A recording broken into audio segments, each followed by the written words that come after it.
నమస్తే customers, greetings from origin rock properties. ఈరోజు మనము R1 జోన్ ల్యాండ్ మరియు కన్జర్వేషన్ ల్యాండ్కి మధ్య తేడా తెలుసుకుందాము.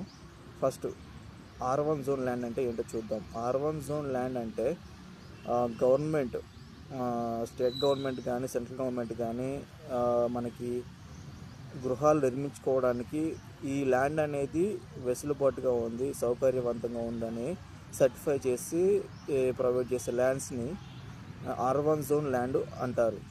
ఫర్ ఎగ్జాంపుల్ మనకి ఇప్పుడు హైదరాబాద్లో చూస్తున్నాం కదా, HMDA లేఅవుట్లు అట్లాగా. ఒకవేళ కన్జర్వేషన్ ల్యాండ్స్ అంటే అవి నివాస యోగ్యమైనవి కావు అని అర్థం. ఎట్లా అంటే ఇప్పుడు మనకి వన్యప్రాణులు పార్కులు, వన్యప్రాణులు జీవించడానికి ఉన్న పార్కులు కానివ్వండి, అటవీ ప్రాంతాలు కానివ్వండి, ఎక్కడో దానికి రోడ్ కన్స్ట్రక్షన్ సరిగ్గా ఉండదు, డ్రైనేజ్ కనెక్టివిటీ ఉండదు, పవర్ సపోర్ట్ ఉండదు, ఇటువంటి ఏరియాస్ని కన్జర్వేషన్ ల్యాండ్స్ అంటారు. సో ఈ కన్జర్వేషన్ ల్యాండ్స్ని మనము పర్చేజ్ చేసినా సరే ఆ ల్యాండ్ వాల్యూ అనేది తక్కువ ఉంటుంది. సో అది మనం గమనించాలా. R1 జోన్ ఫర్ ఎగ్జాంపుల్ వచ్చేసి ఒక గజం వచ్చేసి ₹1,00,000 ఉంటే కన్జర్వేషన్ ల్యాండ్ వచ్చేసి కేవలం 50-60 వేలకి దొరుకుతుంది. సో మనం కన్జర్వేషన్ ల్యాండ్ ఒక 200 గజాలు తీసుకున్నా సరే అందులో 50 నుంచి 60 గజాలు మాత్రమే మనము కన్స్ట్రక్షన్ చేసేదానికి పర్మిషన్ ఉంటుంది. మిగతా ల్యాండ్ మొత్తం మనము వదిలేయాలి.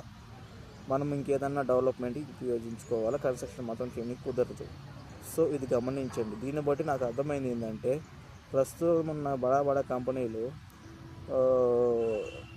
కన్జర్వేషన్ ల్యాండ్లు పర్చేజ్ చేసి డెవలప్మెంట్ చేసి ఉన్న మార్కెట్ రేట్ కంటే డబుల్ రేట్కి అమ్ముతున్నారు అనేది నా అభిప్రాయం. ఎందుకంటే బిల్డింగ్లు మాత్రము 25% ఏరియాలోనే బిల్డింగ్ కన్స్ట్రక్షన్ అవుతుంది. మిగతా ఏరియా మాత్రము పార్కులని, గేటెడ్ కమ్యూనిటీ హాల్స్ అని, గార్డెనింగ్స్ అని, స్పోర్ట్స్ ఏరియా అని, స్విమ్మింగ్ పూల్ అని ఇట్లా చేసి చేస్తున్నారు. కాబట్టి నాకు అది డౌట్ వచ్చింది. దీని మీద మీ అభిప్రాయం ఏంటో కూడా చెప్పగలరు కామెంట్ రూపంలో.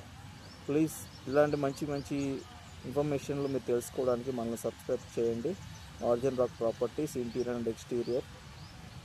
మన కాంటాక్ట్ నెంబర్ వచ్చేసి 9391915213. Thank you.